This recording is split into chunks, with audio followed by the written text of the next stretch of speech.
British সংবাদ মাধ্যমের একটি প্রতিবেদনে বলা হয়েছে যে অন ওয়ার বা যুদ্ধ নিয়ে লেখাগুলো মেনেই ইরানের সেনাবাহিনী দেশের মাঝে থাকা খাড়া পাহাড়গুলো ব্যবহার করে সেগুলোর নিচ দিয়ে একটা সুড়ঙ্গের একটা নেটওয়ার্ক গড়ে তুলেছে।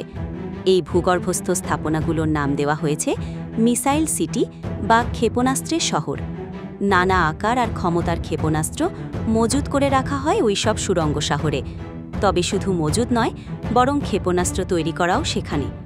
ইরানের পারমাণবিক অস্ত্র তৈরি আটকাতে যখন ইসরায়েল ইরানের ওপর বোমা হামলা শুরু করল, তার বেশ কয়েক মাস আগেই এরকমই একটা নতুন মিসাইল সিটির কথা জানিয়েছিলেন ইরানের সামরিক নেতৃত্ব। বিবিসি বাংলার প্রতিবেদনে আরও বলা হয়েছে যে অনেক দশক ধরে রকেট মজুত করার যে ভূগর্ভস্থ ঘাঁটিগুলো তৈরি করা হয়েছে সেগুলোকে ইসলামিক রেভলিউশনারি গার্ড কোর বা IRGCE মিসাইল সিটি নাম দিয়েছে। দীর্ঘ আর গভীর সুড়ঙ্গগুলো একে অপরের সঙ্গে সংযুক্ত। সারা দেশেই মাটির নিচে ছড়িয়ে আছে এই সব ঘাঁটিগুলো। বিবিসির ফার্সি বিভাগের ফারজাদ শেফিকারান কয়েক মাস আগেই ব্যাখ্যা করেছিলেন যে পাহাড়ি এলাকাতেও ভূগর্ভস্থ ঘাঁটি করে তোলা হয়েছে। প্রতিবেদনে আরও বলা হয়েছে ব্যালিস্টিক আর ক্রুজ মিসাইল সহ অন্যান্য কৌশলগত অস্ত্র যেমন ড্রোন আর বিমান প্রতিরোধী ব্যবস্থাপনা এইসব মিসাইল সিটির গভীরে মজুত করা হয়, যাতে প্রয়োজন মতো সেগুলো ছোড়া যায়। ফেব্রুয়ারি মাসে IRGCর জারি করা একটি টাইম ল্যাপস ভিডিওতে দেখা গিয়েছিল প্রায় 1 ডজন ট্রাক সারি দিয়ে দাঁড়িয়ে আছে। ট্রাকগুলো ট্রেলারে চাপানো রয়েছে রকেট লঞ্চার। এরপরে দৃশ্যপট বদলে যায়। দেখানো হয় একটি সমুদ্র তীর। সেখানে দাঁড়ানো একটি ট্রাক থেকে একটি ক্ষেপণাস্ত্র ছোড়া হলো সমুদ্রে।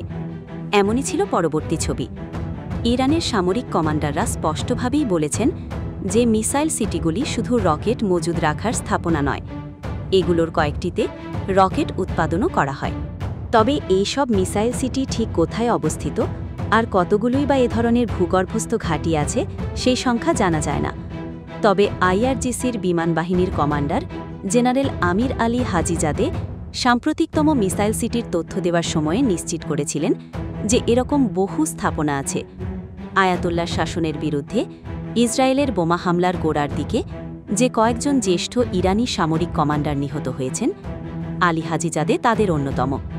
মৃত্যুর আগে জেনারেল হাজিজাদে সাম্প্রতিকতম মিসাইল সিটির যে ভিডিওটি উপস্থাপন করেছিলেন সেখানেই স্পষ্ট করে তিনি বলেছিলেন ওই ঘাঁটিটি মাটির 500 মিটার গভীরে নির্মিত হয়েছে আর তার ওপরে রয়েছে বেশ কয়েকটি স্তরের কংক্রিটের ঢালাই করা ছাদ। ইরানের সামরিক কর্মকর্তারা এই সব ভূগর্ভস্থ মিসাইল সিটিগুলি তৈরি করেছেন ক্ষেপণাস্ত্রগুলো সম্ভাব্য হামলা থেকে যাতে রক্ষা করা যায়।